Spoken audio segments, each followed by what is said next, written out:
क्रांति की शुरुआत जो है वो दूसरों से उम्मीद रखकर नहीं होती है। क्रांति की शुरुआत होती है खुद क्रांति बनने से।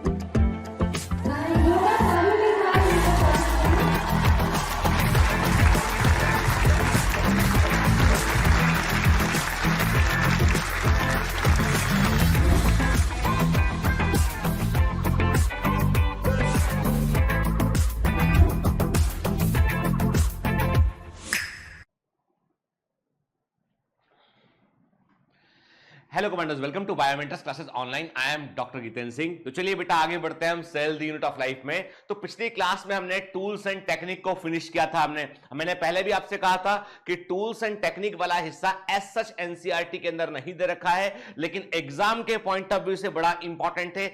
आगे बढ़ेंगे हम तो कई जगह पे उनका जिक्र आता चला जाएगा। तो हमने कभी मान लो एक्सरे क्रिस्टलोग्राफी वर्ड का इस्तेमाल किया, ऑटो रेडियोग्राफी वर्ड का यूज किया हमने, सेल फ्रैक्शनेशन वर्ड का इस्तेमाल किया हमने, ठीक है ना। तो होमोजेनेशन वर्ड का इस्तेमाल किया हमने, अल्ट्रा सेंट्रीफ्यूज वर्ड का इस्तेमाल किया हमने, माइक्रो स्पेक्ट्रोफोटोमेट्री वर्ड का इस्तेमाल किया। तो इन शब्दों के मतलब हमें मालूम होना चाहिए, ठीक है ना। तो हमने जो टाइम को इन्वेस्ट किया है, बेसिकली हमने ये समझने के लिए इन्वेस्ट किया कि सेल की स्टडी करने की कोर टेक्निक्स क्या होती है। फिर हमने साइटोकेमिस्ट्री के बारे में भी देखा, हमने डिफरेंट टाइप ऑफ स्टेंस के बारे में भी देखा। क्लियर, ठीक है ना। अब हम सेल के अंदर, अब देखो बिल्कुल, अब हमारा जितना बाहर का पेरीमीटर था वो सब हमने कवर कर लिया है। अब हम एनसीईआरटी के अंदर पहुंचेंगे और हम सेल मेम्ब्रेन को पढ़ना शुरू करेंगे। याद रखिएगा, एनसीईआरटी में हर एक सेल ऑर्गेनेल को बहुत छोटे में संक्षिप्त में दे रखा है, लेकिन उससे काम नहीं बनेगा। हमको एनसीईआरटी में जो भी लिखा है ना उसको सिलेबस मानकर अच्छे से पढ़ना पड़ेगा, ठीक है। तो कई लोगों के दिमाग में बात होती है कि वो एक गाना गाते रहते हैं, एनसीईआरटी एनसीईआरटी। तो भैया देखो ऐसा है, एनसीईआरटी बहुत इंपॉर्टेंट बुक है, लेकिन उसको बांचना नहीं, समझना होता है। और समझने के लिए डीप में जाके पढ़ना होता है कि क्या कहने का मतलब है उसका। क्लियर, चलिए तो कंटिन्यू करते आगे हम। तो अब देखो बेटा, है ना, पहले तो आपके दिमाग, आपसे मैं कुछ क्वेश्चन कर रहा हूं, ठीक है। अब इन प्रश्नों के बाद चूंकि आप लोग जो है, आप में से कई सारे बच्चे जो है वो थोड़ा सा एक इशू फेस कर रहे हैं। वो इशू क्या फेस कर रहे हैं? वो फेस कर रहे हैं कि सर आप ऐप पर आ गए हैं तो हमको ऐसा हो रहा है, वीडियो में उठ के सारे बेटा हम फिक्स कर देंगे, बिल्कुल चिंता मत कीजिए। ईच एंड एवरीथिंग, एक सिंगल भी प्रॉब्लम आपकी है वो मेरी प्रॉब्लम है, और हमारी पूरी टीम दिन रात काम करके उसे फिक्स कर देगी, ठीक है ना। ठीक, तो अभी जो मैं और आप तो जो मैं क्वेश्चन करूंगा उसके आंसर आप कम्युनिटी पे आके दे सकते हैं जब आपको कन्वीनियंट लगे तब, ठीक है। अदरवाइज अभी लिख लीजिएगा, फिर बहुत जल्दी वीडियो के अंदर कमेंट का फीचर भी चालू हो जाएगा। वीडियो को आप आगे भी कर पाएंगे, पीछे भी कर पाएंगे, आप वीडियो का स्पीड भी चेंज कर पाएंगे। सारे कस्टमाइजेशन जो यूट्यूब में है वो सारे के सारे हमारे पास भी होंगे, बिल्कुल चिंता मत कीजिए। क्या क्लियर? अब देखो, ये जो आपको इमेज दिखाई दे रही है, एक आपको मैंने एक टूल्स, एक टेक्निक दिखा रहा हूं यहां पे मैं आपको। तो बताइए कि ये क्या है, कि ये इस टेक्निक का नाम बताइए, नेम ऑफ द टेक्निक। ये जो नाम दे रखा है इस प्रोसेस को का नाम बताइए, क्या है इसका नाम, ठीक है। यानी हम यहां पर क्या बताने की कोशिश कर रहे हैं, इस टेक्निक का नाम क्या है ये बताइएगा, ठीक है। दूसरा क्वेश्चन है, बताइएगा इस टेक्निक का नाम क्या है, ठीक है। What is the name of this process, ठीक है ना। सबको याद रखना है, बताना है, समझ गए बेटा? क्लियर, बताइए what is the name of this process, इस प्रक्रिया का नाम क्या है, ठीक है ना, है ना। और ये सब याद देखो बेटा, ये सब चीजें मुंह जबानी याद रहना चाहिए, बार बार ना आप जो है, मैं आपको क्लियर कर दूं बेटा कि जो हम जितना हम पढ़कर आगे निकल चुके हैं ना वो सब आपको याद रहना चाहिए, ठीक है ना। क्लियर, ठीक। तो अभी नंबर ऑफ लेक्चर्स मत गिनिए, ये मत गिनिए कौन से, क्योंकि हम यहां पर जो है वो न्यूमेरिकल तरीके से काम कर नहीं कर रहे हैं, हम यहां पे अंडरस्टैंडिंग में काम कर रहे हैं। यहां पर समझने में हमको थोड़ा सा वक्त लग सकता है बेटा के, तो बिल्कुल चिंता ना करें, सिलेबस बिल्कुल टाइम पर होगा आपका, ठीक है ना। तो इसलिए, लेकिन अभी शुरुआती चैप्टर में यदि हम दिमाग नहीं लगाएंगे ना, थोड़ा सा फोकस नहीं करेंगे, अंडरस्टैंडिंग को डेवलप नहीं करेंगे, तो आगे का चैप्टर दिक्कत में जाएंगे, ठीक है। चलिए, अब पिछली क्लास में हमने देखा था कि सेल मेम्ब्रेन की स्टडी करने के लिए हम क्या करते हैं, कौन सा टेक्निक यूज करते हैं, fridge fracture and fridge itching technique का हम इस्तेमाल करते हैं। सेल मेम्ब्रेन को हमने देखा कि सेल मेम्ब्रेन क्या है, तो एक बात आपको ध्यान होगी, जब हम प्रोकैरियोटिक और यूकैरियोटिक के डिफरेंसेस को पढ़ रहे थे तो मैंने कहा था कि दोनों में, प्रोकैरियोटिक सेल हो या यूकैरियोटिक सेल हो, दोनों में जो है राइबोसोम पाए जाते हैं, याद है, ठीक है। लेकिन दोनों के राइबोसोम के टाइप में फर्क है। प्रोकैरियोटिक में 70s राइबोसोम है साइटोप्लाज्म के अंदर, और यूकैरियोटिक में क्या होता है, 80s राइबोसोम है साइटोप्लाज्म के अंदर, ठीक है ना। क्लियर, फिर यह भी कहा था मैंने कि लेकिन एक जगह पे ज्यादा बड़ा फर्क नहीं होता है और वो जगह होती है सेल मेम्ब्रेन। यानी प्रोकैरियोटिक की सेल मेम्ब्रेन भी लिपिड और प्रोटीन से बनी होती है और यूकैरियोटिक की सेल मेम्ब्रेन भी लिपिड और प्रोटीन से बनी होती है। मतलब cell membrane is a lipoproteinous structure के लाइपोप्रोटीन से बनी होती है। ठीक है, चाहे प्रोकैरियोटिक हो चाहे यूकैरियोटिक हो, दोनों में मेम्ब्रेन जो होती है वो तमाम तरह का ट्रांसपोर्ट मूवमेंट को वो कंट्रोल करती है। क्लियर? चलिए, तो अभी हम क्या देख रहे हैं, अब इसको हमें समझना है कि आज हमारा टारगेट ये है कि हम अपना बैकपैक लेके निकले हैं और हम सेल के अंदर सफर में जा रहे हैं और हमने सेल वॉल को पढ़ चुके हैं, प्लाज्मोडेस्माटा, सेल वॉल, सब कुछ समझ लिया हमने। अब हम बात करने वाले हैं किस पर? हम बात करने वाले हैं सेल मेम्ब्रेन पर। ठीक है ना? क्लियर? तो देखो, सेल वॉल हम जानते हैं अच्छे से, प्लाज्मोडेस्माटा जानते हैं अच्छे से। अब बात करेंगे, फोकस करेंगे हम किस पर? प्लाज्मा मेम्ब्रेन पे। ठीक है ना? क्लियर? देखिए, तो कुछ बिल्कुल बेसिक चीजें हैं बेटा जो एग्जाम में पूछी जाती है, थोड़ा नोट कर लेते हैं हम समझ के। देखो, मैंने आपसे कहा था ना, प्रोटोप्लाज्म की outer most living boundary, protoplasm की आउटर मोस्ट बाउंड्री क्या होती है? सेल मेम्ब्रेन होती है। भाई एक्चुअली सेल मेम्ब्रेन है क्या? जो प्रोटोप्लाज्म है उसका पेरीफेरी वाला हिस्सा सेमी सॉलिड हो जाता है और वो एक मेम्ब्रेन के समान कन्वर्ट होता है, उसे बोलते हैं प्लाज्मा मेम्ब्रेन कहते हैं। तो plasmalemma, plasma membrane, cell membrane एक ही चीज है। प्लाज्मोलेमा, सेल मेम्ब्रेन, ठीक है, clear? Plasmalemma, cell membrane, plasma membrane, ये सब प्रोटोप्लाज्म की आउटर मोस्ट बाउंड्री होती है। तो आईएमपी पहला स्टेटमेंट इंपॉर्टेंट है बेटा के, plasma membrane is the outer most living boundary of cell के। कोई भी सेल, चाहे प्रोकैरियोटिक सेल हो, चाहे यूकैरियोटिक सेल हो, चाहे फंजाई का सेल हो, बेटा कोई भी सेल होगा ना, उसकी जो आउटर मोस्ट लिविंग बाउंड्री होगी प्रोटोप्लाज्म की, वो क्या होगी? वो होगी बेटा प्लाज्मा मेम्ब्रेन होगी। ठीक है ना? क्लियर? तो इसका कहने का मतलब क्या है? Outer most layer of protoplasm is plasma membrane के। बिल्कुल एक तरीके से नोट्स बनाइएगा बेटा ताकि याद रहे आपको चीजें के। तो outer most layer of protoplasm, protoplasm की सबसे बाहर वाली परत क्या होती है? प्लाज्मा मेम्ब्रेन होती है। किसी प्रकार से पूछ लेते हैं क्वेश्चन को उठ के। Term plasma membrane propose by Pfeffer. Plasma membrane शब्द को देने वाले कौन थे? फेफर के। Term plasma membrane propose by Pfeffer. अलग अलग किताबों में आपको अलग अलग नाम मिलेंगे, तो बिल्कुल भी उन नामों पे भरोसा मत करना, जो बता रहा हूं वो याद रखना। ठीक है? Plasma membrane term propose by Pfeffer. The term cell membrane propose by Nageli and Cramer. और ये सब एमसीक्यू एग्जाम के हैं बेटा, याद रखना। हटके एग्जाम के एमसीक्यू है, एग्जाम की ऑफिशियल की के आंसर है ये। ठीक है ना? तो इसको लेके जो है डाउट दिमाग में मत रखिएगा। हटके तो the term cell membrane propose by Nageli and Cramer, cell membrane word को नोगल और क्रेमर ने दिया। टर्म प्लाज्मोलेमा, ये 3 बार आया हुआ है पहले यही पीएमटी में। Term plasmalemma propose by J Q Plowe. Plasmalemma शब्द को जे क्यू प्लो ने दिया। ठीक है? रॉबर्टसन ने इसको क्या बोला? यूनिट मेम्ब्रेन का। Term unit membrane given by Robertson के। इकाई कला या यूनिट मेम्ब्रेन इसको किसने कहा? रॉबर्टसन ने कहा। इकाई कला या यूनिट मेम्ब्रेन किसने कहा? रॉबर्टसन ने कहा। क्लियर? ये बात हमको समझ में आई है ना? ठीक है, मैंने क्या कहा आपसे बेटा? मैंने आपसे कहा कि जो प्लाज्मा मेम्ब्रेन वर्ड है वो फेफर ने दिया, cell membrane word Nageli and Cramer ने दिया, प्लाज्मोलेमा वर्ड जेक्यू प्लो ने दिया, टर्म यूनिट मेम्ब्रेन रॉबर्टसन ने दिया। ये तो याद करना पड़ेगा, ये बेटा आपको याद रखना पड़ेगा। और याद रखने का सबसे अच्छा तरीका ये है कि मैं आपको डीपीएस में पूछ लूं, आपसे मैं एक आध टेस्ट में पूछ लूं, मैं मैच दी कॉलम टेबल मिलाने को दे दूं मैं, तो एक बार गलती करेंगे जिंदगी भर याद रहेगा। ठीक है ना? पर कोशिश करना गलती ना करने की। ठीक है? देखो, अब हम बिल्कुल जो है इलेक्ट्रॉन माइक्रोस्कोपिक इमेज देख रहे हैं यहाँ पे हमके। हम क्या देख रहे हैं? सेल मेम्ब्रेन का ये जो तस्वीर आप देख रहे हैं, ये एक्चुअल इलेक्ट्रॉन माइक्रोस्कोपिक इमेज के, यानी इसको हमने इलेक्ट्रॉन माइक्रोस्कोप से लिया हुआ है। ठीक है? क्या दिखाई पड़ रहा है? सॉरी, अभी क्या है, मुंबई में मौसम भी बड़ा बदला है, कंटिन्यूअस रेनफॉल हो रहा है, 2 दिन से लगातार पानी गिर रहा है, मतलब रुक ही नहीं रहा, ऐसा पानी गिरा है। रोड सड़कों पे आप देखो तो 1-1, 2-2 फीट पानी भरा हुआ है मुंबई में।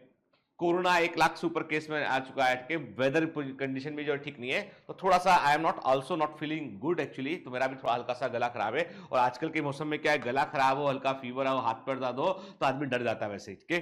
चलिए, तो अभी आपसे मैं क्या बोला? मैं आपसे बोला था कि जो हम इमेज देख रहे हैं इसमें क्या दिखाई पड़ रहा है। इसमें 2 चीजें ध्यान से देखिए कि 2 चीजें आप देख सकते हैं इसमें।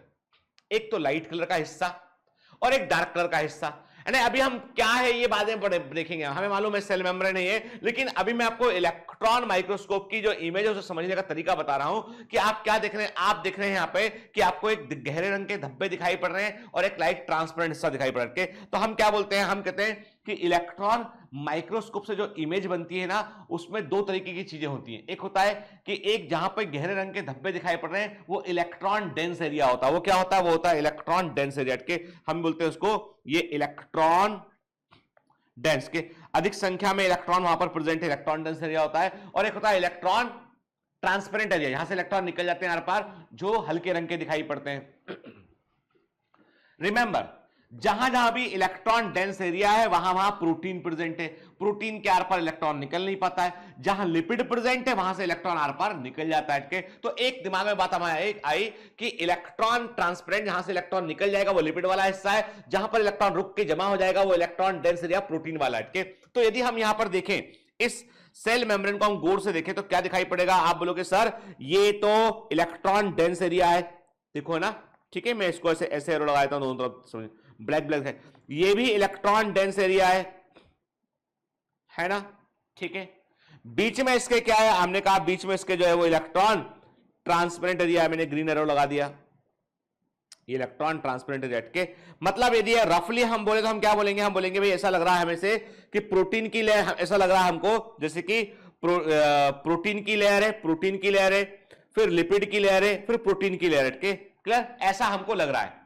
इमेज देख के हमने ये अंदाजा लगाया कि क्या अंदाजा, हमने अंदाजा लगाया कि वास्तव में सेल मेम्ब्रेन एक ट्राइपार्टेड स्ट्रक्चर है। सुनिए बात को ध्यान से, फिर हम आगे बात करेंगे डिटेल के। अभी हम केवल ऑब्जर्वेशन के आधार पर क्या जानकारी निकाल रहे हैं उस पर बात कर रहे हैं। हमें ये समझ में बात आई कि जो सेल मेम्ब्रेन है वो एक ट्राइपार्टेड स्ट्रक्चर है, तीन परतें दिखाई पड़ती है उसमें, प्रोटीन, लिपिड, प्रोटीन, ऐसा हमें समझाया। बाद में जानकारी मिली मैं कह रहे यार ये लिपिड है ना वो बाइलेयर होता है, दुई परत, लिपिड की डबल परतें होती है, लेकिन इलेक्ट्रॉन माइक्रोस्कोप से देखोगे ना आप तो एक ही आपको पट्टी दिखाई पड़ेगी, ट्रांसल्यूसेंट पट्टी दिखाई पड़ेगी, ठीक है। बाद में मालूम चला कि लिपिड की बाइलेयर होती है। तो अभी हम इतना बोलते हैं कि तीन परतें, प्रोटीन की परत है, लिपिड की परत है और फिर प्रोटीन की परत है, ऐसा हमको मेम्ब्रेन में दिखाई पड़ रहा है अभी, क्लियर। चलिए देखिए क्या देखा हमने, लिखा हमने plasma membrane is a trilayered structure. Plasma membrane एक त्रिपर्ती संरचना है, प्रोटीन, लिपिड, प्रोटीन, ठीक है, क्लियर। प्लाज्मा मेम्ब्रेन की यदि हम पारगम्यता की बात करें, परमिबिलिटी की बात करें हम, तो ये मेम्ब्रेन सबको अलाउ नहीं करती है। देखो बेटा, जो सेल वॉल है it is almost permeable. Cell wall जो होती है वो फ्रीली परमेबल होती है, एक्सेप्ट बड़े साइज के मैक्रोमोलिक्यूल छोड़ दो आप तो कोई भी सॉल्यूशन उसके आर पार निकलता है। तो प्लाज्मा मेम्ब्रेन जो होती है ऑस्मोसिस के पॉइंट ऑफ व्यू से जो है वो freely, it is almost freely permeable होती है कि जो cell wall is the freely permeable के, सेल वॉल के आर पार कोई भी केमिकल निकल सकता है, तो cell wall is freely permeable के। लेकिन सेल मेम्ब्रेन, प्लाज्मा मेम्ब्रेन जो होती है वो सिलेक्टिव परमेबल होती है, मतलब सेल मेम्ब्रेन से water molecule easily, water molecule can pass through very easily, water molecule को ये परमिट करती है, आर पार निकल सकता है, एंड सम सिलेक्टेड सॉल्यूट के, और कुछ सिलेक्टेड सॉल्यूट को ये परमिट करती है। तो इसको बोलते हैं सिलेक्टिव परमेबिलिटी बोलते हैं, चयनित पारगम्यता बोलते हैं, डिफरेंशियल परमेबल बोलते हैं, कि मतलब कोई बाहर निकल पा रहा है, कोई बाहर नहीं निकल पा रहा है, कि कोई सॉल्यूट को परमिट कर रही है, किसी को नहीं कर रही है, डिपेंड करता है मेम्ब्रेन पर के। तो हमने क्या कहा, हमने कहा कि plasma membrane is a selectively और डिफरेंशियली परमेबल। एग्जाम में बेटा बड़ा कॉमन क्वेश्चन है, प्लाज्मा मेम्ब्रेन चयनित पारगम्य होती है या विभेदकी पारगम्य होती है? It is permeable for water and some selected solid, ये जल और कुछ चयनित विलेय पदार्थों के लिए पारगम्य होती है। It is permeable for water and some selected solid के, ये जल एवं कुछ चयनित विलेय पदार्थों के लिए पारगम्य होती है। It is an osmotic barrier, यह एक परासरणी बाधा होती है। It is an osmotic barrier, याद रखिएगा ऑस्मोसिस जो होती है उस प्रोसेस में water molecule are the only molecule that can pass through the membrane. आप बोलोगे सर अभी आप बोल रहे थे हमसे कि वाटर भी निकलता है, कुछ सिलेक्टेड सॉलिड भी निकलते हैं। देखो बेटा, जब हम कभी प्लांट फिजियोलॉजी में ऑस्मोसिस को स्टडी करते हैं, ध्यान से बात सुन हटके, जब कभी हम प्लांट फिजियोलॉजी में ऑस्मोसिस का अध्ययन करते हैं, परासरण का अध्ययन करते हैं, उस समय हमें सपोज मानकर चलना होता है कि सेल मेम्ब्रेन सेमी परमेबल है, वो किसी को आर पार नहीं निकलने देगी, याद रखना। हालांकि ट्रूली वास्तविक अर्थों में सेल मेम्ब्रेन जो है वो अप टू ए लिमिट, एक सीमा तक ऐसा व्यवहार कर सकती है। 100% सेमी परमेबल मेम्ब्रेन कोई भी बायोलॉजिकल वर्ल्ड में नहीं होती है। केवल सिंथेटिक मेम्ब्रेन, ध्यान से बात सुनना, केवल सिंथेटिक मेम्ब्रेन ही जो है 100% सेमी परमेबल हो सकती है। ठीक है, और ऐसी सिंथेटिक मेम्ब्रेन का इस्तेमाल हम करते हैं आरओ वाटर प्यूरिफायर में, के जो रिवर्स ऑस्मोसिस वाले वाटर प्यूरिफायर होते हैं उनमें हम उनका यूज करते हैं। अब ये जो बात बता रहा हूं आपको, ये प्लांट फिजियोलॉजी का हिस्सा है। सुनो बात ध्यान से। कहने का मतलब ये है कि whenever we are going to discuss about the osmosis, we have to consider membrane as a semi permeable membrane के। जब कभी भी हम बात करेंगे ऑस्मोसिस की, परासरण की, तब हम ये मानकर चलना पड़ेगा हमें कि जो प्लाज्मा मेम्ब्रेन है वो सेमी परमेबल मेम्ब्रेन के। अब कई बच्चों के दिमाग में क्वेश्चन आया कि सर हमको तो ये भी नहीं मालूम कि ऑस्मोसिस क्या होता है। ठीक है, osmosis is a movement of, is a special kind, osmosis is a special kind of diffusion। ध्यान से बात सुनिए। okay? Osmosis is a special kind of diffusion in which the water molecules are the only molecules that can pass through the semi permeable membrane। Osmosis विशेष प्रकार का विसरण होता है जिसमें कि जल के अणु ही ऐसे अणु होते हैं जो अर्ध पारगम झिल्ली के आर पार निकल सकते हैं। Osmosis is a special type of diffusion in which the water molecules are the only molecule that can pass through the semi permeable membrane के। परासरण वह प्रक्रिया है जिसमें कि जल के अणु जो है वो अर्ध पारगम झिल्ली के आर पार निकल, केवल जल के अणु अर्ध पारगम झिल्ली के आर पार निकल सकते हैं। ठीक है ना, और हमेशा ये वाटर मॉलिक्यूल जो होते हैं वो लो कॉन्सेंट्रेशन सॉल्यूशन से हाई कॉन्सेंट्रेशन सॉल्यूशन के मूव करते हैं, क्योंकि लो कॉन्सेंट्रेशन सॉल्यूशन में वाटर अधिक होगा, हाई कॉन्सेंट्रेशन सॉल्यूशन में वाटर कम होगा। क्लियर? तो ऑस्मोसिस की प्रोसेस में वाटर मॉलिक्यूल का मूवमेंट अर्ध पारगम झिल्ली सेमी परमेबल मेम्ब्रेन के थ्रू होता है, from low concentration solution to the high concentration solution. पढ़ेंगे आगे डिटेल में हम। तो अभी मैंने क्या बोला आपसे, मैंने आपसे कहा कि प्लाज्मा मेम्ब्रेन जो होती है वो ऑस्मोसिस में भी रोल प्ले करती है। It is an osmotic barrier up to a limit behave like a semi permeable membrane के। एक सीमा तक ये अर्ध पारगम झिल्ली के समान व्यवहार भी करती है, एक सीमा तक यह अर्ध पारगम झिल्ली के समान व्यवहार भी करती है। क्लियर?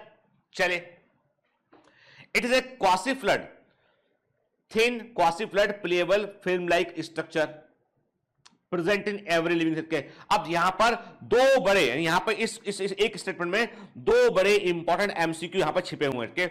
याद रखिए, एवरी स्टेटमेंट, हर एक स्टेटमेंट जो हम क्लास के अंदर पढ़ रहे हैं ना, उसमें एक ना एक क्वेश्चन छिपा हुआ है बेटा, है ना।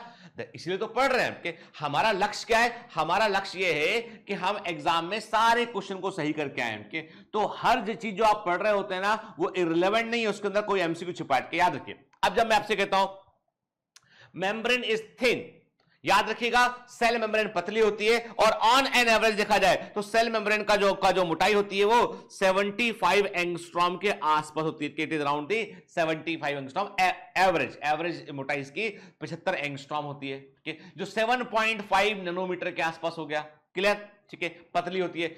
फिर क्वासी फ्लड, क्वासी फ्लड का मतलब है कि मेम्ब्रेन जो होती है basically it's not a completely fluid structure. इसके अंदर जो है वो आप देखेंगे कि जो संरचना आपको मिलेगी उसमें आपको जो है वो फ्लूइड की टेंडेंसी देखने मिलेगी, तरल की प्रवृत्ति देखने मिलेगी। मतलब ऐसा है कि मेम्ब्रेन की प्रकृति फ्लूइड वाली भी होगी लेकिन वो जेल के समान भी होगी। अरे पूरा तरल होगा तो किसी को रोक ही नहीं पाएगा वो। तो ये क्या है, एक झिल्ली के समान है, तभी तो मेम्ब्रेन बोल रहे हैं इसको हम, एक झिल्ली के समान है। लेकिन उसके बावजूद इसके पास में फ्लूइड वाले नेचर के कि दो मेम्ब्रेन आपस में फ्यूज कर सकती है। एक मेम्ब्रेन पानी की बूंद के समान जैसे टूटती है वैसे टूट के अलग हो सकती है मेम्ब्रेन के। तो मेम्ब्रेन के अंदर तरल प्रकृति होती है, मेम्ब्रेन के अंदर मॉलिक्यूल्स मूव कर सकते हैं। तो मेम्ब्रेन के पास में तरल प्रकृति होती है लेकिन उसके बावजूद मेम्ब्रेन अपने स्ट्रक्चर को बनाए रखती है, तो हम इसको बोलते हैं क्वासी फ्लूइड बोलते हैं। ठीक है, अर्ध तरल के हम बोलते हैं कि तरल की प्रवृत्ति तो है इसमें लेकिन सॉलिड की प्रवृत्ति भी, जेली की प्रवृत्ति भी इसके अंदर है। They have tendency of gel also, tendency of sol also. तो हमने क्या बोला, क्वासी फ्लूइड। ठीक है, प्लेएबल फिल्म लाइक मतलब लचीली होती है, झिल्ली के समान दिखाई पड़ता है। और याद रखना, कोई भी लिविंग सेल ऐसी दुनिया में नहीं हो सकती है, कोई भी लिविंग सेल पूरे बायोलॉजिकल वर्ल्ड में ऐसी नहीं हो सकती है जिसके पास मेम्ब्रेन ना हो। कोई भी बायोलॉजिकल वर्ल्ड में लिविंग सेल ऐसी नहीं हो सकती है जिसके पास मेम्ब्रेन ना हो। के मेम्ब्रेन तो होगा ही होगा, क्योंकि हर एक लिविंग सेल में प्रोटोप्लाज्म होगा, और हर एक लिविंग सेल में प्रोटोप्लाज्म होगा तो हर एक लिविंग सेल में आउटर बाउंड्री होगी, हर एक लिविंग सेल में आउटर बाउंड्री होगी तो आउटर बाउंड्री क्या होगी? Plasma membrane. क्लियर? ठीक है, चलिए ये भी समझ में आया। अब प्रश्न उठता है कि यार हर लिविंग सेल के अंदर मेम्ब्रेन प्रेजेंट है, व्हाई? क्यों जरूरी है मेम्ब्रेन का होना? के व्हाई मेम्ब्रेन्स आर एसेंशियल? क्यों? एक तो नंबर एक बात करते हैं कि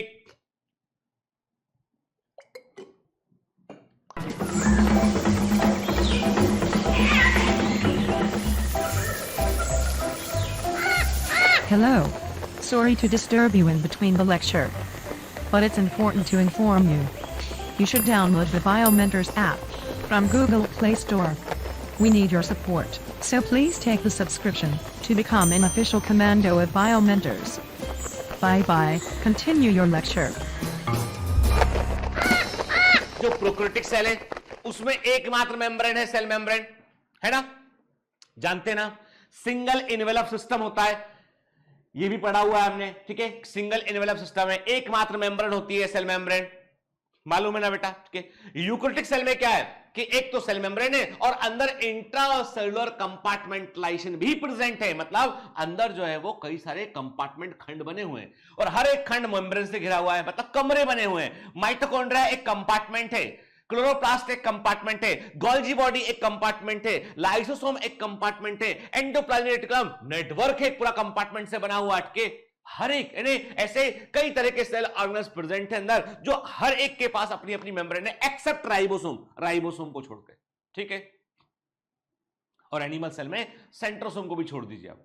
तो क्वेश्चन ये उठता है कि व्हाई मेम्ब्रेन्स आर एसेंशियल, क्यों ये जरूरी है? चलिए हम एक काम करते हैं, एक छोटा सा इमेज यहां पर देखते हैं, इस दोनों इमेज में फर्क क्या है कि आप सोचिए जरा। देखो मैं हमेशा कहता हूं बेटा कि बायोलॉजी को हमेशा अपनी जो हमारी जो जिंदगी है ना, आम हमारी जो लाइफ है, हम अपने आसपास देखते हैं ना, उससे जोड़ के चलिए आपके।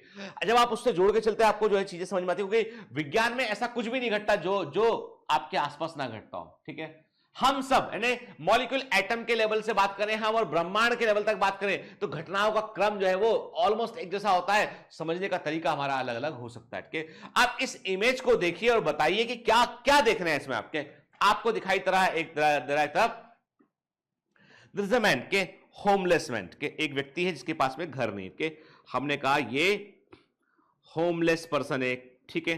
और दिस इज ए हाउस के, एक ये हाउस है, घर है, ठीक है ना? क्लियर? देख रहे हैं, है ना? ठीक है। अब आपको बता दूं मैं कि हमारे दिमाग में एक परसेप्शन है कि अमेरिका में लोग शायद सब अमीर होते होंगे, भिखारी नहीं होते होंगे। सरप्राइजिंगली मैंने खुद देखा कि अमेरिका में जो है कई सारे जगह पर कई लोग ऐसे बैठे होते हैं सड़क के किनारे जो जिनके पास एक बोर्ड लगा होता है कि आई एम होमलेस, मेरी मदद करो, के भीख मांग रहे होते हैं वो इस प्रकार से।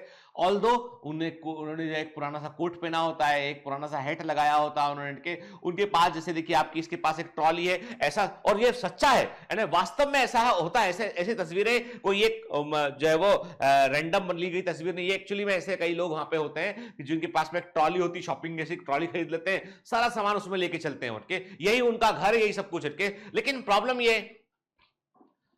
कि यदि वो अपना सामान छोड़ के इधर उधर हो जाए तो लोग उठा ले जाएंगे सामान, उनका जो भी सामान ले जाएंगे उठा के लोग। इमेजिन कीजिए कि हमारा अपना जो घर है, हमारे घर में क्या है, घर कैसे है आपके पास, देखिए आप जिस मोहल्ले में रहते हैं उस मोहल्ले में एक्चुअली में देखा जाए सच्चे में अर्थों में तो वो मोहल्ला एक जमीन का टुकड़ा है। उस जमीन के टुकड़े पे आपने एक घर बनाया हुआ है, भाई आपके पापा ने एक घर बनाया वहां पे, है ना, एक घर आपका बना है, आपके पड़ोस में एक और घर बना हुआ है, उसके पड़ोस में एक और घर बना हुआ है, उस तरफ भी कुछ घर बने हुए, ऐसे आपके अड़ोस पड़ोस में कुछ लोग और भी रहते हैं जिन्होंने अपने अपने घर बना रखे हैं, है ना? सबके अपने अपने घर है। तो घर बनाने में क्या सबसे पहले क्या किया, सबसे पहले आपने दीवारें खड़ी की। आपने कहा देखो भैया ये हमारा घर है, इतना बड़ा घर है, ये दीवार हमारी है, और आपने एक सामने गेट दरवाजा लगा दिया। आपने कहा अंदर आना है बाहर आना है, तो भैया ऐसा नहीं है कि तुम जो है दरवाजे के नीचे से आ गए या जो है उड़कर आ गए, कहीं छत पे से आ गए, दीवार फोड़ के अंदर आ गए, नहीं, अंदर आना है, दरवाजा का गेट बाकायदा खुलेगा, अंदर आ जाइए। अंदर आके काम हो गया, गेट को लगा भी देंगे, गेट कोई नॉक करेगा, देखा हमने झांक के कि अरे ये तो कोई काम का आदमी नहीं है, और मम्मी बोल के गई थी दिन में कोई भी आए खोलना नहीं दरवाजा। आपने देखा कौन है, दरवाजा खोलो, कौन है, दरवाजा खोलो। आपने कहा दरवाजा नहीं खोलेंगे, अब तय कर लिया आपने। वो थोड़ी देर रुका, चला गया, है ना, डर गए ना एकदम से। फिर मम्मी की आवाज आई बाहर से, बेटा दरवाजा खोलो। हाँ मम्मी आया, दौड़ के गए, दरवाजा खोल दिया, मम्मी है घर में आई। फिर बाजू वाले जो है वो कुसुम आंटी जो पापड़ भिजवाती है अक्सर, उनने आके दरवाजा नॉक किया, बेटा पापड़ लाई हूं। हाँ हाँ आंटी आइए बेटे चाय पी। आपने अंदर कर लिया। फिर कुछ ऐसे लोग आए, सुनना बात कहानी की, सब चीजें इंप्लीमेंट होंगी आगे। कुछ ऐसे लोग आए, नॉक किया, कौन है, कोरियर। आप बाहर निकले, अच्छा साइन किया, कुरियर को ले लिया आपने, कुरियर लाके अंदर रख लिया। पोस्टमैन को घर के अंदर नहीं आया, वो कुरियर वाला अंदर नहीं आया, वो बाहर के बाहर आपको डिलीवरी किया और आप अंदर ले लिए सामान को, वो चला गया। ठीक है ना। सामान खोला आपने, देखा रे ये तो पापा का सामान है, हम तो अमेजॉन से ऑर्डर किए थे कुछ, हमारा तो आया नहीं, पापा का आ गया ये, पापा आपका सामान आया। अंदर जाके पापा को देख के आ गए, है ना। ठीक है, ये भी हुआ। और तो अब सोचिए आप कि एक्चुअली में जो आपका घर है उसमें एक बाउंड्री आपने बना रखी है, और उस बाउंड्री के अंदर आपका पूरा परिवार रहता है, घर अलग अलग कमरे बने हुए हैं। सडनली एक दिन सो के सुबह उठे, हम सो के उठे, हमने देखा पूरे मोहल्ले की दीवारें गायब, जादू मैजिक। ठीक है, सारा मोहल्ले की दीवारें गायब। सो के उठे लोग से आंख मलते हुए देखा, अरे क्या हुआ। शर्मा जी नमस्ते, वर्मा जी नमस्ते। अरे तिवारी जी दीवारें कहां गई अपनी। अरे पता नहीं कहां चली गई, सारी दीवारें गायब हो गई। अब सोचिए आप कि आपके घर का जो सोफा रखा था ना, अब वो दीवार तो गायब ही हो गई है, सब मैदान बन गया है। मैदान में सोफा रखा हुआ है, मैदान में किचन है, मैदान में सब।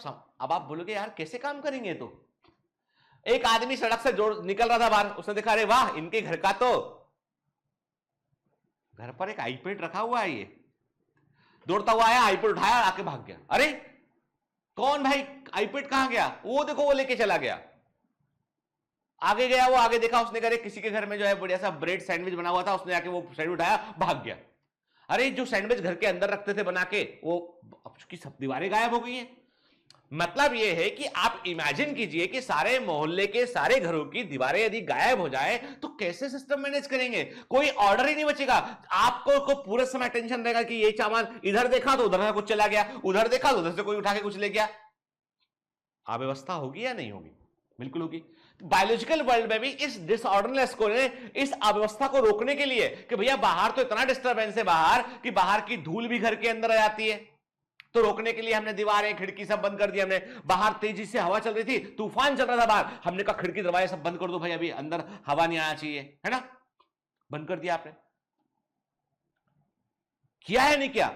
बाहर कुछ कीड़े घूम रहे थे, सांप मान लो बिच्छू निकल आया, आपने घर के दरवाजे वाले बंद कर दिए कि नहीं भाई अंदर नहीं आना चाहिए के। किया है नहीं किया। आप इमेजिन कीजिए आपके पास दरवाजे दीवार ना हो तो कैसे मैनेज करेंगे, नहीं कर पाएंगे मैनेज आपके। बिल्कुल वैसे एक लिविंग सेल को अपने सिस्टम को एक ऑर्डर में रखने के लिए, अपनी व्यवस्था को एक ऑर्डरलेस में रखने के लिए उसको दीवारों की आवश्यकता है, और वो दीवारें हैं मेम्ब्रेन। और लेकिन वो दीवारें की वजह से कि ऐसा भी नहीं है कि दीवारें बना दी तो मतलब चुनवा लिया अपने आपको कि मेरा घर बन रहा है, पूरा परिवार घर के अंदर चारों ओर से बना दे दीवार, कोई इधर ऊपर चारों ओर दीवार बना दी और छत डाल दी। अब कैसे, ना कुछ अंदर आ सकता है ना अंदर से कोई बाहर जा सकता है, सारे मर जाएंगे भाई। वो तो प्रॉब्लम है। दीवारें के अरे दीवारों में दरवाजे देने पड़ेंगे। क्या देने पड़ेंगे, दरवाजे देने पड़ेंगे कि अंदर बाहर आ सके। खिड़की से देनी पड़ेगी, हवा अंदर आ सके। मतलब मेम्ब्रेन आपको केवल दीवारें नहीं बोल सकते, आप बोल देंगे मेम्ब्रेन के अंदर कुछ चैनल्स भी होंगे, कुछ ऐसे रास्ते होंगे जहां से मॉलिक्यूल, एटम, आयन आर पार निकल सके, जहां से कुछ चाहिए वो अंदर आ सके, किसी को बाहर भेजना है तो बाहर जा सके। ये होगा या नहीं होगा। इमेजिन करो कि आपका घर ही एक सेल है, हर खिड़की दरवाजा ये चैनल प्रोटीन है। आपने अरे घर के सामने शटर लगा होता है, गेट लगा होता है, आपने कहा ये प्रोटीन गेट खुल गया, अंदर आ गया, बाहर चला गया। पापा को देखो, बोला आ गए मॉलिक्यूल, मेन मॉलिक्यूल तो आ गए। ठीक है, पापा बोलेंगे ये पढ़ रहा है कि क्या कर रहा है ना। तो एक्चुअली में तो पूरे सेल का सिस्टम ऐसे काम करता है। फिर सेल इस मामले में भी काम सेल की मेम्ब्रेन इस मामले में भी काम करती है कि वो सूचनाओं को रिसीव भी करती है। भाई कोरियर वाला आया आपको, उसने नॉक किया, आपने कहा कि यहां क्या है, उसने कहा कोरियर है, आपने लिया, रिसीव किया, बाहर चला गया। देयर आर सर्टेन हार्मोन्स, वो हार्मोन मेम्ब्रेन तक आते हैं, मेम्ब्रेन को आके बोलते हैं जाओ डीएनए को जाके बता देना ये बनना है। किसने वो भेजा तुमको? जानते नहीं हो, बॉस ने भेजा है। कौन boss? PM Modi ji. Pituitary gland, master gland.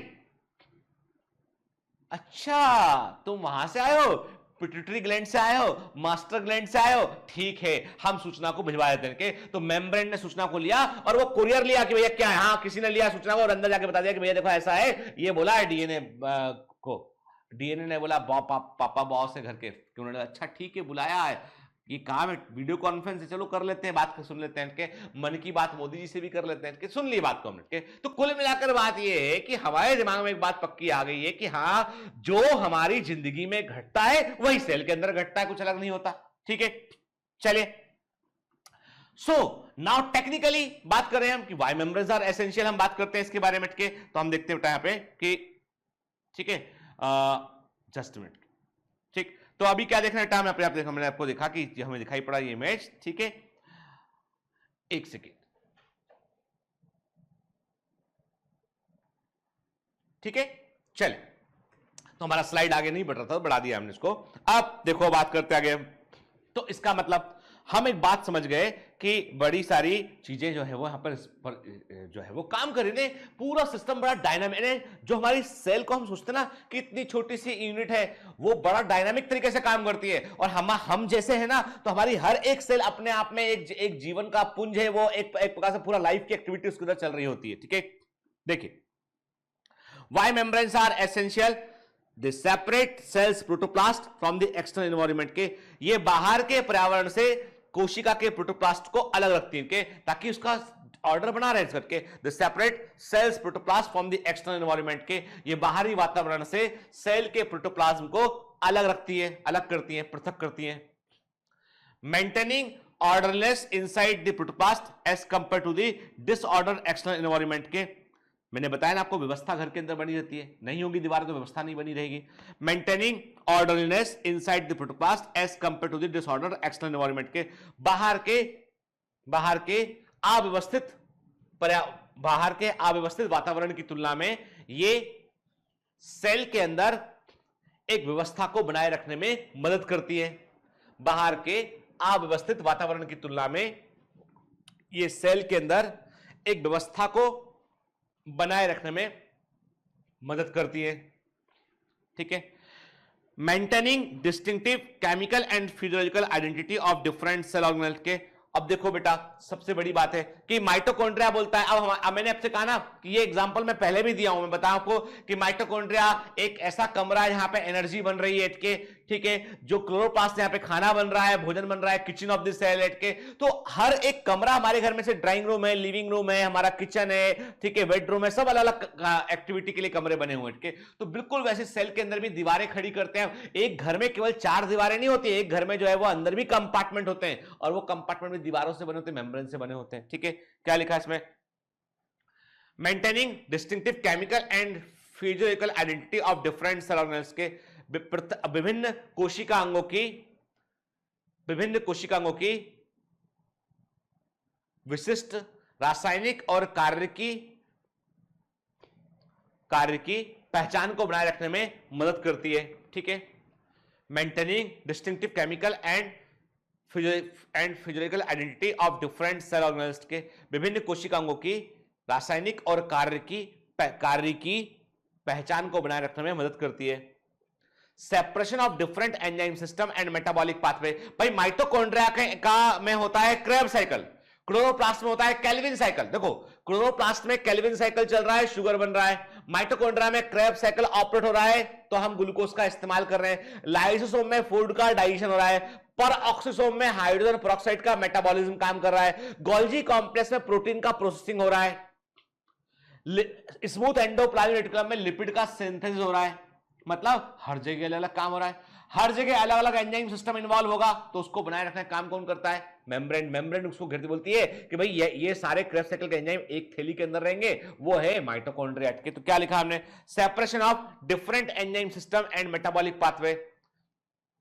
विभिन्न एंजाइम तंत्र और उपापचयी मार्ग मेटाबॉलिक पाथवे को अलग अलग करता है। Separation of different enzyme systems and metabolic pathway के विभिन्न एंजाइम सिस्टम और मेटाबॉलिक पाथवे को ये अलग अलग करने का काम करता है, ठीक है, पृथक रखने का काम करता है। क्लियर? तो ये मेम्ब्रेन की आवश्यकता है कि क्यों आवश्यक होती है, ठीक है, याद रखिएगा। मेम्ब्रेन्स आर नॉट, मैंने कहा ना ये स्टैटिक नहीं है, गति के डायनामिक है, ये अंदर बाहर आ रहा है कोई के।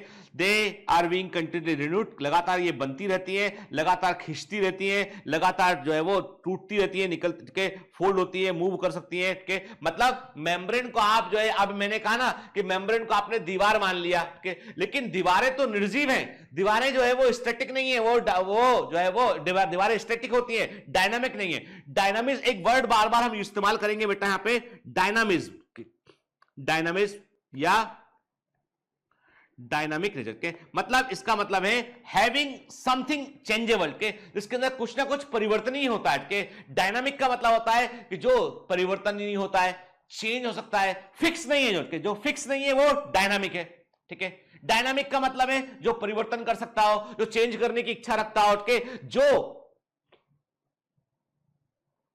फिक्स ना हो, दैट इज डायनामिक के। तो हमने क्या बोला? हमने कहा डायनामिज्म मतलब कुछ ना कुछ अंदर घट रहा है, कुछ हो रहा है अंदर, वो जो है वो मतलब मेम्ब्रेन लगातार टूट रही होती है, मेम्ब्रेन लगातार नई बन रही होती है, मेम्ब्रेन के कई बार फोल्ड बन रहे होते हैं, मेम्ब्रेन कई बार खिंच रही होती है, कई बार सिकुड़ रही होती है, मतलब मेम्ब्रेन में कई सारी टेंडेंसी होती है। मेम्ब्रेन जो है वो एक फिल्म के समान, फिल्म झिल्ली के समान के। और ये एक, अब आप बोलोगे सर ये डायनामिज्म आया कहां से? भाई प्रोटोप्लाज्म का भाग है, वो तो लिविंग सिस्टम का पार्ट है। Protoplasm is a truly alive और living part inside the cell, तो उसी का तो हिस्सा है वो। आई कहां से? वो उसी का हिस्सा है वो, ठीक है, ठीक है। There is quick repair of injured part के, यदि मेम्ब्रेन का कोई हिस्सा टूट जाता है, डैमेज आता है, इंजरी आता है, तो उसको थ्रेड से मेम्ब्रेन रिपेयर कर लेती है। भाई रिपेयरिंग की क्षमता क्यों है उसमें? क्योंकि वो, अरे सिंपल सी बात है, मेम्ब्रेन एक बाउंड्री है जिसके थ्रू आर पार सब कुछ हो रहा है, और कोई हिस्सा टूट जाएगा, मान लो घर का दरवाजा टूट गया है, तो क्या खुला छोड़ देंगे? नहीं, उसको रिपेयर करना पड़ेगा इमीडिएटली, नहीं तो सुरक्षा को लेके खतरा हो जाएगा। तो मेम्ब्रेन के पास भी अपने आप को रिपेयर करने की क्षमता होती है, ठीक है। और मेम्ब्रेन लिविंग है, मेटाबॉलिक, तो मेम्ब्रेन अपने आप को रिपेयर कर सकती है, ठीक है। अब thickness of biological membrane is mostly 75 angstrom, ठीक है। एंगस्ट्रॉम का सही चिन्ह होता है ये, ठीक है ना, क्लियर? ऐसा होना। जो जैविक मेम्ब्रेन है, बायोलॉजिकल मेम्ब्रेन है, उनकी मोटाई होती है 75 एंगस्ट्रॉम। कितनी होती है बेटा? 75 एंगस्ट्रॉम होती है, ठीक है, जिसको हम 7.5 नैनोमीटर कह सकते हैं, 0.0075 माइक्रोमीटर कह सकते हैं। ये कन्वर्जन कर लेना बटके, तो कई बार कहता है ये कन्वर्जन करके देते हैं, तो आपने मान लो आपने रट लिया, देखो मेरी बात सुनो था ध्यान से, ठीक है। मतलब मैं ऐसा नहीं बोल रहा हूं कि आप रटते हैं, लेकिन आपने याद कर लिया कि 75 एंगस्ट्रॉम मेम्ब्रेन की मोटाई। ऑप्शन में आया एग्जाम में उसकी बायोलॉजिकल मेम्ब्रेन की मोटाई कितनी होती है? अब ऑप्शन ए आ गया 75 माइक्रोमीटर, ऑप्शन बी आ गया 0.75 माइक्रोमीटर के, ऑप्शन सी आ गया 7.5 माइक्रोमीटर, ऑप्शन डी आ गया 0.0075 माइक्रोमीटर।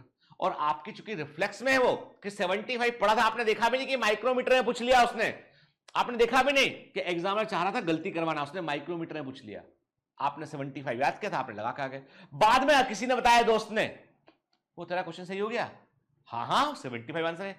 अरे वो माइक्रोमीटर में पूछा था, एंगस्ट्रॉम में नहीं पूछा था दोस्त।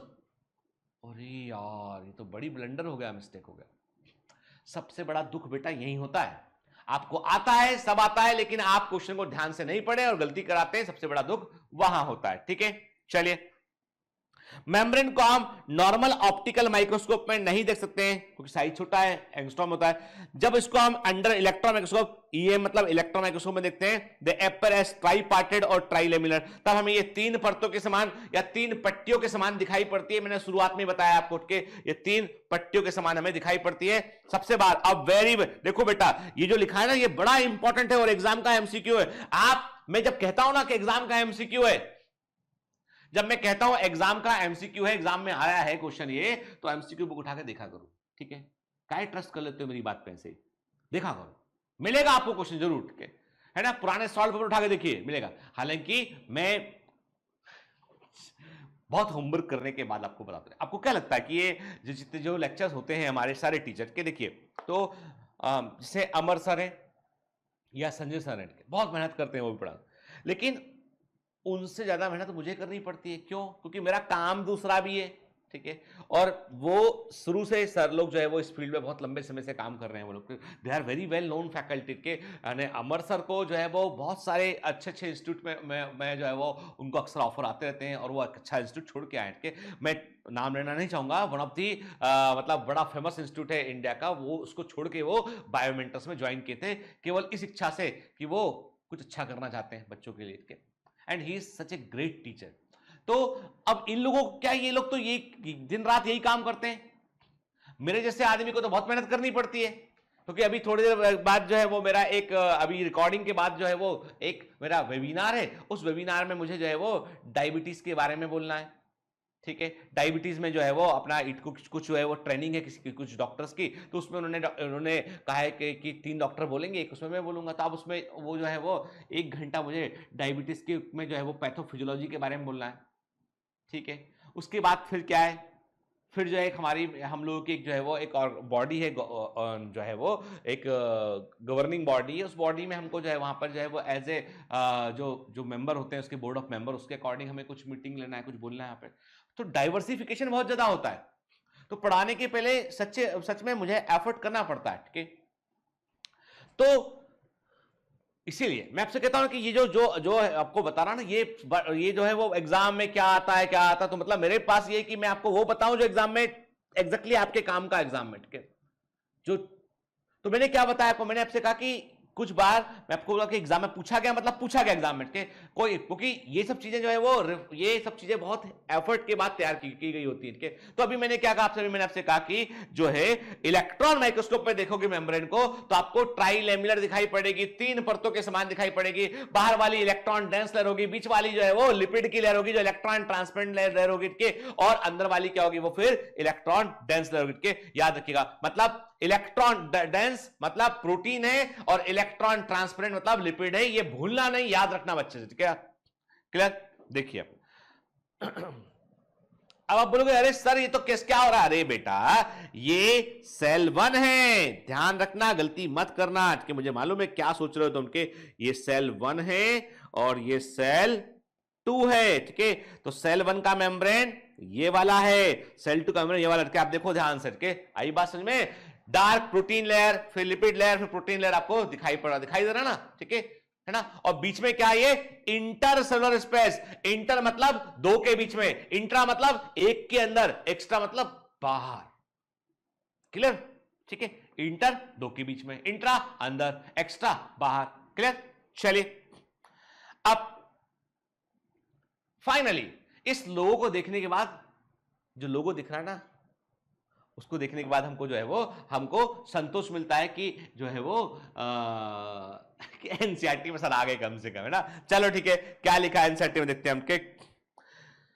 The detailed structure of the membrane was studied only after the advent of the electron microscope इन 1950। क्योंकि भैया इलेक्ट्रॉन माइक्रोस्कोप के बगैर तो हम देख ही नहीं सकते मेम्ब्रेन को, है ना? समझ ही नहीं पाएंगे, क्योंकि वो इतना छोटा स्ट्रक्चर, इतना वो है कि उसके लिए हाई रेजोल्यूशन की रिक्वायरमेंट है, जो इलेक्ट्रॉन माइक्रोस्कोप में पॉसिबल है, ठीक है? फिर क्या लिखा, meanwhile chemical studies on the cell membrane, especially in human red blood cells, enabled the scientists to reduce the possible structure of the plasma membrane। के मतलब अब नंबर 1 यहां पे एक बड़ा इंपॉर्टेंट पॉइंट आया कि सेल मेम्ब्रेन की स्टडी करने के लिए सबसे बेस्ट जो मटेरियल है, के सबसे बेस्ट जो मटेरियल सेल मेम्ब्रेन की स्टडी करने के लिए है वो होता है आरबीसी की मेम्ब्रेन, के आरबीसी मेम्ब्रेन। अब आप बोलोगे सर क्यों होता है? अरे भाई आरबीसी क्या है, थैली के समान है जिसके अंदर हीमोग्लोबिन भरा है। आरबीसी को कोई मेम्ब्रेन काटो, काटने के बाद उसका हीमोग्लोबिन बाहर निकाल दो तो केवल मेम्ब्रेन बचेगी उसमें के। और आरबीसी की मेम्ब्रेन जिसको हमने आरबीसी से निकाल लिया है, हीमोग्लोबिन अलग कर दिया है, उस आरबीसी मेम्ब्रेन को मालूम क्या बोलते हैं? सरप्राइजिंगली घोस्ट बोलते हैं उसको, ठीक है? घोस्ट क्या होता है? आरबीसी का मेम्ब्रेन यानी जो एक आरबीसी है उसको खोला हमने, उसका पूरा हीमोग्लोबिन निकाल लिया हमने, केवल मेम्ब्रेन का खोखा बचा, केवल मेम्ब्रेन बचा, उसको हम घोस्ट कहते हैं, ठीक है, उसका यूज करते हैं। जब तक इलेक्ट्रॉन माइक्रोस्कोप जानकारी में नहीं था तब तक मेम्ब्रेन के ऊपर केमिकल एनालिसिस चल रहा था, तो मालूम चला कि मेम्ब्रेन में कई जो है, किसी ने कहा कि मेम्ब्रेन जो है वो केवल लिपिड से बनी होती है। ग्रिंडल गॉर्टन ने बोला नहीं नहीं, मेम्ब्रेन डबल लेयर लिपिड से बनी होती है। ओवरटन ने कहा लिपिड से बनी है, ग्रिंडल गॉर्टन ने बोला डबल लेयर लिपिड से बनी होती है कि फिर डेनिली डॉसन ने कहा कि नहीं नहीं, मेम्ब्रेन में प्रोटीन भी होता है, ठीक है। मालूम चला सरफेस टेंशन स्टडी की, मालूम चला कि हाँ नहीं, ये लिपिड के बराबर नहीं है, प्रोटीन भी होता है। आगे बात करेंगे इस पे हम, के मतलब मेम्ब्रेन क्या होती है इसके बारे में केमिकल एनालिसिस चल रहा था और साइंटिस्ट जो है आरबीसी की मेम्ब्रेन का ऑलरेडी यूज कर रहे थे, ठीक है ना। देखिए अब हम एक टिपिकल मेम्ब्रेन है, ये एनसीईआरटी का इमेज है, बड़ा इंपॉर्टेंट इमेज है, ऑल इंडिया पीएमटी में एग्जाम में आ चुका है। मेम्ब्रेन किससे मिलकर बना होता है, देखिए ध्यान से। Basically membrane is a lipoproteinous structure, ठीक है, लिपिड और प्रोटीन से बना होता है। इसका मतलब ये नहीं है कि मेम्ब्रेन में कार्बोहाइड्रेट नहीं होता है, मेम्ब्रेन में कार्बोहाइड्रेट होता है पर उसका इंटीग्रल पार्ट नहीं है, वो उसका इंटीग्रल पार्ट नहीं है। Percentage of carbohydrate can vary from 0% to 10%, vary कर सकता है वो, ठीक है, पर इंटीग्रल पार्ट होता है। मेम्ब्रेन में हमेशा कार्बोहाइड्रेट या तो प्रोटीन से जुड़ा होगा तो ग्लाइकोप्रोटीन बन जाएगा, या लिपिड से जुड़ा होगा तो ग्लाइकोलिपिड बन जाएगा। इंडिविजुअल कार्बोहाइड्रेट नहीं होता, इंडिविजुअल कार्बोहाइड्रेट नहीं होता के, वो या तो ग्लाइकोलिपिड के फॉर्म में, तो ग्लाइकोलिपिड मतलब लिपिड हो गया, ग्लाइकोप्रोटीन मतलब प्रोटीन हो गया वो, तो अगेन लिपिड और प्रोटीन पे बात आ गई, है ना। देखिए मेम्ब्रेन में क्या देख रहे हैं आप, ये आंतरिक इंटीग्रल प्रोटीन देख रहे हैं आप, ठीक है। फिर आप क्या देख रहे हैं, आपको इसमें जो है वो लिपिड की बाइलर, जो लिपिड होता है वो भी फॉस्फोलिपिड होता है, देखते हैं हम कैसा होता है। फॉस्फोलिपिड की बाइलर दिखाई पड़ रही है, उसमें प्रोटीन धसे हुए हैं, कुछ प्रोटीन जो है वो बाहर की तरफ पेरिफेरी में निकले हुए हैं, और कुछ प्रोटीन से शुगर जुड़ी हुई है। ये शुगर क्या होती है, ये शुगर होती है ओलिगोसैकेराइड के। आप बोलोगे सर ओलिगोसैकेराइड का मतलब क्या होता है, एक शुगर मॉलिक्यूल होगा मोनोसैकेराइड, दो होंगे डाइसैकेराइड, ठीक है, कई सारे होंगे पॉलीसैकेराइड, 2 से अधिक होंगे 10 से कम होंगे, 2 से अधिक होंगे 10 से कम होंगे, मतलब 3 से लेके 9 तक होंगे, वो ओलिगोसैकेराइड है। क्लियर, चलिए देखिए, मतलब एक सेल मेम्ब्रेन को देखोगे तो आपको ऐसा दिखाई पड़ा कि लिपिड की एक बाइलेयर है, लिपिड की एक द्विपरत है। देखो हम ये हम देख रहे हैं, ये वाला इमेज जो है वो इलेक्ट्रॉन, ये वाला इमेज क्या है, ये इलेक्ट्रॉन माइक्रोस्कोप का इमेज है के, इसी को हमने मैग्नीफाई किया, इसका हमने एक डायग्राम तैयार किया हमने, तो क्या देखा कि मेम्ब्रेन जो है वो ऐसा दिखाई पड़ रहा है कि लिपिड की एक बाइलेयर है, लिपिड की एक द्विपरत है, जिसमें कि प्रोटीन मॉलिक्यूल जो है वो धसे हुए हैं, उसके साथ प्रोटीन मॉलिक्यूल जो है वो धसे होते हैं, ठीक ठीक। देखिए कुछ प्रोटीन अंदर की तरफ है, कुछ बाहर की तरफ के। मैंने कहा ना कुछ दरवाजे होते हैं, तो there are some protein channels जो मॉलिक्यूल आयन पार्टिकल को अंदर बाहर आने देते हैं, ठीक है। चलिए टू स्टडी सेल मेम्ब्रेन, हम नंबर 1 कंक्लूजन निकाला हमने कि आरबीसी मेम्ब्रेन का इस्तेमाल करते हैं और फ्रिज फ्रैक्चर और फ्रिज इचिंग टेक्निक को यूज करते हैं। वेरी वेरी आईएमपी, ठीक है बेटा। हमने निष्कर्ष निकाला कि आरबीसी की मेम्ब्रेन यूज करते हैं, फ्रिज फ्रैक्चर और फ्रिज इचिंग टेक्निक का हम इस्तेमाल करते हैं, ठीक है। चलिए अगेन एनसीईआरटी पे आते हैं। अब जो आरबीसी की मेम्ब्रेन पर जो केमिकल लेवल पर जो अध्ययन किया गया था, रासायनिक स्तर पर केमिकल लेवल पर जो स्टडी की गई थी, उससे क्या मालूम चला, उससे मालूम चला दिस स्टडीज शोड दैट, किन की बात कर रहे हैं, केमिकल स्टडीज की। तब तक इलेक्ट्रॉन माइक्रोस्कोप नहीं आया था, इनसे मालूम चला कि cell membrane is mainly composed of lipid and protein. Important statement है, ठीक है ना। क्या मालूम चला, मालूम चला कि सेल मेम्ब्रेन जो है वो लिपिड और प्रोटीन से बनी होती। कोई डाउट इसमें, कोई डाउट नहीं इसमें। अब लिपिड भी कौन सा होता है, लिपिड कई तरह के होते हैं बेटा, ठीक है। लिपिड में हमने कहा कि फास्फोलिपिड होता है, ग्लाइकोलिपिड होता है, अब फास्फोलिपिड क्या होगा, लिपिड के साथ में फास्फोरस जुड़ा हुआ है, फॉस्फेट ग्रुप जुड़ा हुआ है। आगे देखते हैं हम किस तरह का होता है, हम लिपिड भी पढ़ाएंगे आपको, ठीक है। तो लिपिड जो है फास्फोलिपिड है, ग्लाइकोलिपिड है, कोलेस्ट्रॉल है। याद रखना सबसे इंपॉर्टेंट लिपिड जो मेम्ब्रेन के अंदर है उसका नाम बिल्कुल भी नहीं भूलना, वो है फास्फोलिपिड के। फास्फोलिपिड होता है, मेन लिपिड इज फास्फोलिपिड, जो कि 2 परतों के रूप में होता है। फास्फोलिपिड में ये हेड होता है, ये टेल होता है, ये टेल होता है, ये हेड होता है। ऐसी 2 परतें के, हेड सारे बाहर तरफ होते हैं, टेल बीच में होती है, ठीक है, ऐसे अपने आप को ये अरेंज करता है। अब क्वेश्चन उठता है कि ऐसे ही अरेंज क्यों करता है? क्या आपके दिमाग में बात आ रही होगी कि सर ये ऐसे ही अरेंज क्यों करता है? तो सब्र कीजिए कि हम आगे इस पर बात करेंगे कि ये ऐसे ही अरेंज अपने आप को क्यों करता है, ठीक है ना, हम देखेंगे आगे इसमें, ठीक है। चलिए, also the lipid are arrange within the membrane with the polar head towards the outer side and the hydrophobic tail towards the inner side। मैंने बताया आपको डायग्राम के, ये क्या है, ये इसका पोलर हेड है, ये हेड है इसका ये, और ये इसकी जो है वो टेल से इसकी है, ठीक है, ये इसका हेड ऐसे अपने आप को अरेंज करता है, ठीक है। अब प्रश्न उठता है कि क्यों, वाई, ऐसा ही अरेंज क्यों किया इसने अपने आप को, वाई ऐसा ही अरेंज क्यों किया इसने? क्योंकि देखो बेटा क्या होता है कि जो एक यदि हम एक फास्फोलिपिड को ध्यान से देखें तो हमें इसमें क्या दिखाई पड़ेगा, हमें इसमें एक हेड दिखाई पड़ेगा और दो टेल दिखाई पड़ेंगे में, ठीक है ना, क्लियर। तो हमें टेल दिखाई पड़ेंगे, ठीक है, एक हेड दिखाई पड़ेगा, ये हेड हो गया इसका और ये इसकी हो गई है टेल, है ना, ठीक है। याद रखना हेड जो होता है, head is made up of, मैं इधर लिखता हूं ताकि आपको जो है वो देखने में दिक्कत ना हो, हट जाऊंगा हालांकि मैं, ठीक है। मैंने कहा कि जो हेड है, हेड में क्या होता है, हेड में होता है ग्लिसरॉल, ठीक है, प्लस फॉस्फेट, ठीक है। हेड में क्या होता है, ग्लिसरॉल एंड फॉस्फेट, ठीक है, क्लियर। हमको मालूम है ऑल है मतलब एल्कोहल है, फॉस्फेट है मतलब जो है वो नेगेटिवली चार्ज आयन के, मतलब ये आयन से। तो जो ग्लिसरॉल है और फॉस्फेट है ये दे शो एफिनिटी विथ वाटर, ये एफिनिटी विथ वाटर के, दे शो एफिनिटी विथ वाटर के, ये पानी से जो है वो एफिनिटी को शो करते हैं इनके, मतलब ग्लिसरॉल एल्कोहल है और एल्कोहल की वाटर से एफिनिटी होती है इनके। फॉस्फेट एक आयन है, आयन जो होता है वो water is a polar solvent, water is a polar solvent के, तो वाटर में घुल सकता है वो, ठीक है। चलिए, तो ये एफिनिटी रखता है, मतलब head is water loving, head जो है वो वाटर लविंग है, ये बात हमको समझ में आ गई। टेल क्या है, टेल का पता लगाया हमने कि भाई टेल क्या चीज है, हमने कहा ये जो टेल है ना ये है फैटी एसिड, फैटी एसिड है के मतलब फैट है।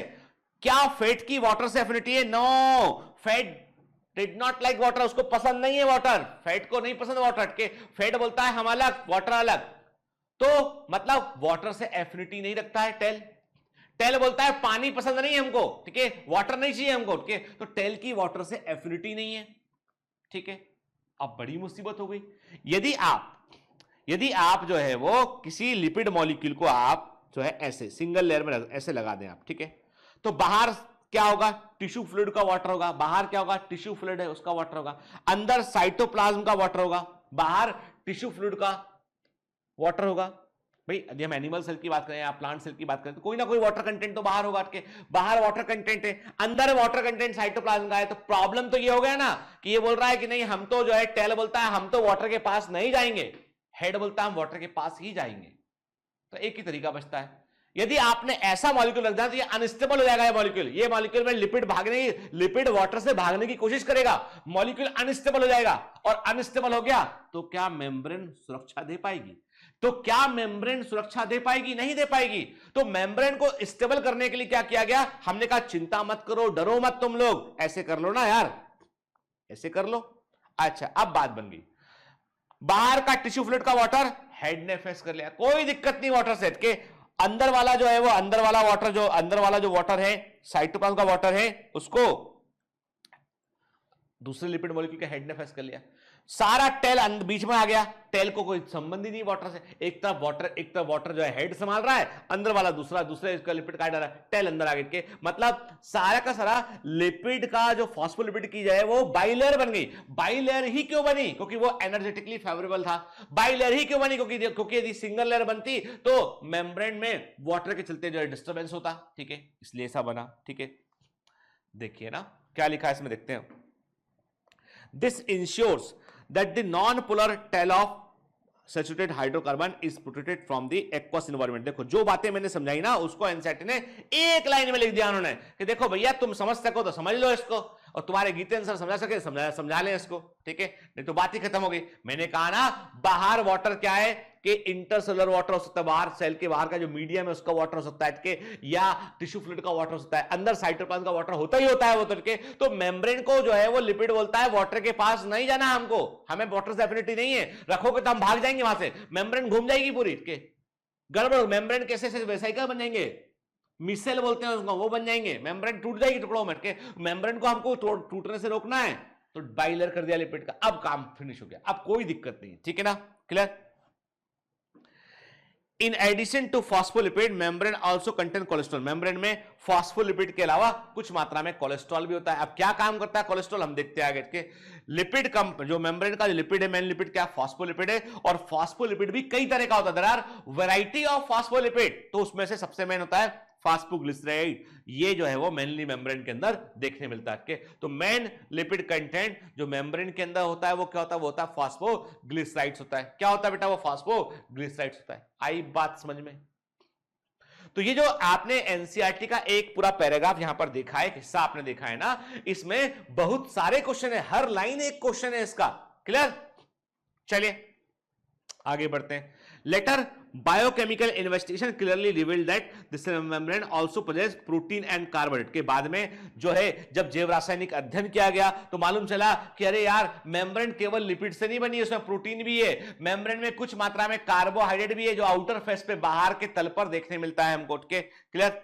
तो हमने क्या कहा, हमने कहा the ratio of protein and lipid varies considerably in different cell type के। तो बाद में जैव रासायनिक इन्वेस्टिगेशन से मालूम चला कि मेम्ब्रेन में प्रोटीन भी होता है, कार्बोहाइड्रेट भी होता है, मेम्ब्रेन के अंदर प्रोटीन और लिपिड का रेशियो वेरी करता है। अब चूंकि सबसे अधिक कॉमनली स्टडी मेम्ब्रेन क्या है, वो आरबीसी का मेम्ब्रेन के, तो ह्यूमन बींग्स में जो मेम्ब्रेन है आरबीसी का, उसमें प्रोटीन कितना होता है, 52% प्रोटीन होता है, 40% लिपिड होता है के।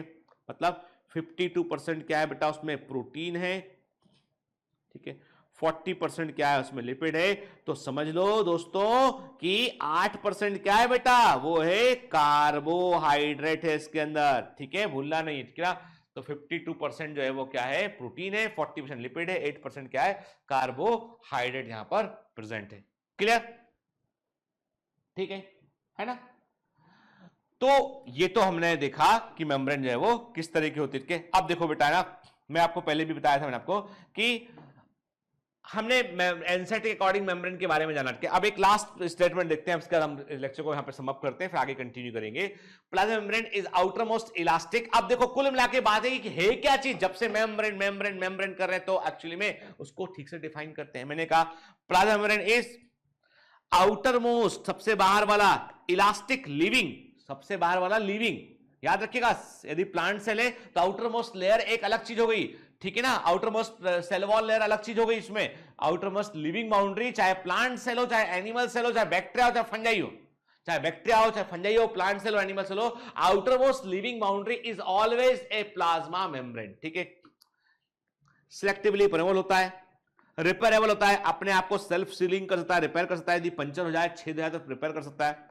लाइपोप्रोटीन से बना होता है, ट्राइलेमुलर त्रिपर्ती दिखाई पड़ता है हमको सेल में, और सेल के अंदर क्या अंदर आ रहा है क्या बाहर जा रहा है उसको वो कंट्रोल करता है, मॉलिक्यूल्स आयंस की एंट्री को वो कंट्रोल करता है। दिस इज द डेफिनेशन, ठीक है। कोई पूछता है आपको कि डिफाइन द प्लाज्मा मेम्ब्रेन, के ये है डेफिनेशन ऑफ प्लाज्मा मेम्ब्रेन के। तो ये प्लाज्मा मेम्ब्रेन की डेफिनेशन को, परिभाषा को बेटा ये बतलाता है के। तो plasma membrane is outermost elastic, living, selectively permeable, repairable मतलब capable of self repairing, if puncture, यदि पंचर है तो सेल्फ रिपेयरिंग कर सकता है। लाइपोप्रोटीनस, लिपिड और प्रोटीन से बना होता है, ठीक है। ट्राइलेमुलर, त्रिपर्ती, कोशिका की त्रिपर्ती आवरण होता है जो कि सेल के अंदर आने वाले मॉलिक्यूल्स और आयंस की एंट्री को कंट्रोल करता है, मॉलिक्यूल्स आयंस की एंट्री को वो कंट्रोल करता है, क्लियर, ठीक है बेटा। आई बात समझ में, क्लियर, कि क्या मेम्ब्रेन क्या होती है, ठीक है। तो चलिए आज का लेक्चर यहीं पे हम खत्म करते हैं। तो देखो बेटा, है ना, हमने ये जितना देखा ना उसमें बहुत सारे क्वेश्चन छिपे हुए उसके ऊपर के, इसीलिए हमको देखो आप यदि मान लीजिए किसी कारण से आप डीपीएस नहीं लगा पा रहे हैं, you are not having subscription, तो निराश होने की जरूरत नहीं है, ठीक है। अपना एमसीक्यू बुक उठाइए, आज मेम्ब्रेन जितना पढ़ाया है उससे जुड़े हुए सारे क्वेश्चन ढूंढ लीजिए, उसको सॉल्व कर लीजिए, है ना बेटा, ठीक है ना। तो थोड़ा सा सेल्फ एफर्ट प्रयास करेंगे बेटा तो बेहतर होगा उससे, ठीक है। और जिन बच्चों को, आप में से कई बच्चों का बोलना है सर कि डाउनलोड का फीचर वीडियो, हमारा डेटा खर्च होता है। बेटा हम एक एक बात आपकी के आप यकीन तो करो ना कि we are like your guardian, के एक एक बात हम ध्यान से सुनते हैं, एक एक बात पे हम काम करते हैं कि आप मतलब पराए नहीं हो, आप परिवार का ही हिस्सा उठ के। जो हमने किया ना, हमने जो भी स्टेप लिया, हमने वो स्टेप लिया इसलिए ताकि हमको ऐसा लग रहा था कि somehow very too much disturbing environment आ रहा था यूट्यूब के ऊपर के। अभी मतलब उसके चलते पता नहीं, मैं somehow I feel not, I am not comfortable with it, कि मैं आपको पता एक अलग वीडियो में कभी बात भी किया है मैंने इसके ऊपर। तो लेकिन अभी इतनी सी बात है कि आप बिल्कुल चिंता मत करो, मैं आपके साथ हूँ बेटा। एक एक चीज़ मेरे डेवलपर, मैं बोलता हूँ कि मेरे बच्चों का एक भी यदि कंप्लेंट उनका है तो उस पर आप सीरियसली आप उस पर विचार करें, उसको सॉल्यूशन करने की कोशिश करें, ठीक है। जो सुविधा हुई बेटा आप लोगों को, थोड़ी बहुत जो असुविधा हो रही है उसके लिए मैं आपसे क्षमा चाहता हूं, लेकिन ये है कि आप बस साथ दो मेरा, हम बहुत अच्छा करेंगे बेटा, ठीक है ना। चलिए तो पढ़ते रहिए, मेहनत करते रहिए बेटा, ऑल द बेस्ट।